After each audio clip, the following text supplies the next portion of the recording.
Hey everybody, how's it going? I hope you're all having a great day. So today I'd like to discuss a Tesla recall that is going on. It looks like they are recalling about 475,000 of their Model 3 and Model S cars because of issues with the front trunk and the rear camera on the Model 3. So on the Model 3, you get a rear camera so that you can see what's going on behind you, and apparently as the trunk opens and closes and opens and closes, it damages the coaxial cable that is going to that camera. This is interesting to me because it's very similar to a flaw that Apple had a few years ago where they made the cable too short on one of their machines, so it winds up cracking in this one particular area as you open and close the laptop. And opening and closing a laptop is one of the primary features and functions of a laptop. So it's interesting when you see this fail. I'll just show you what Paul had to say about the MacBook failure down below.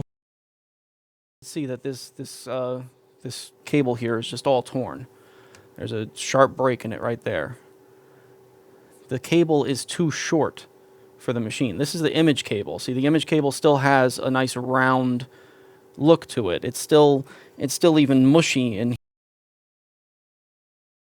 What I find interesting about this is that you have companies that are massively innovative in many ways. Apple has done a lot of cool stuff for computers. Tesla has self-driving cars, and they managed to create a mass-produced electric vehicle that's actually popular. And at the end of the day, something like a rear camera is what winds up getting screwed up. Or with the, honestly, that's not even the biggest issue. The one that scares me is the Model S with the front trunk that may, again, they said front hood problems where they have this front trunk they call a frunk where it might just pop open while you're on the road. And that really does suck. I know someone who had a Model 3 from 2018, whose name is not going to be mentioned here, who had the issue where his front trunk would just show up like this and block his view while he was on the highway, which is quite a scary experience.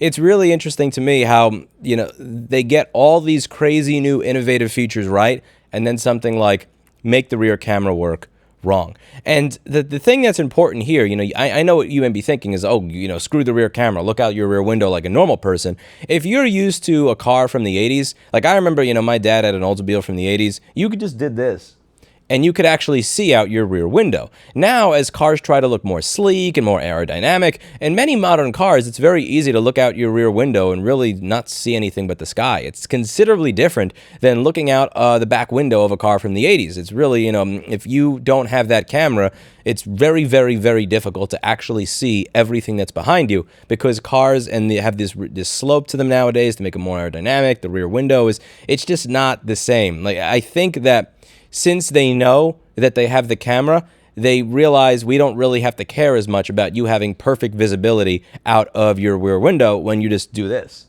And you really don't have that level of visibility if you get into a 2021 or 2022 model car that you do a car that was made in the 80s or early 90s.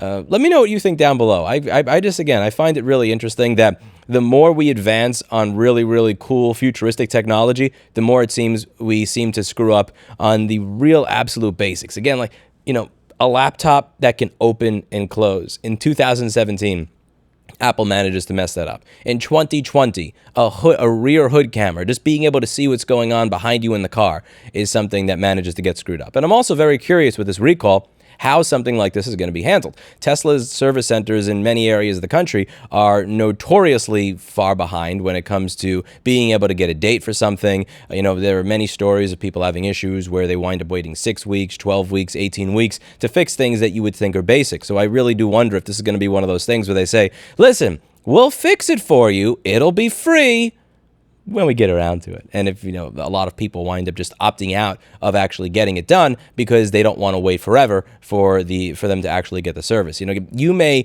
be happy getting something fixed under a free recall program if it takes 2 or 3 days, but if they say, yeah, we have to keep your car here for a month or 2 months or 3 months, then you might just live with it. So I'm very curious to see how Tesla handles this and if they handle it differently than standard service using their application. Let me know what you think in the comments down below. That's it for today. And as always, Mr. Clinton hopes that you learned something. Look at this cat. Look at how effing cute he is. Hey, look at this guy. Look at him. Mr. Clinton? Speak or forever hold your greenie. Good boy. He's such a good kitty. I love this guy so much. I'll see you later.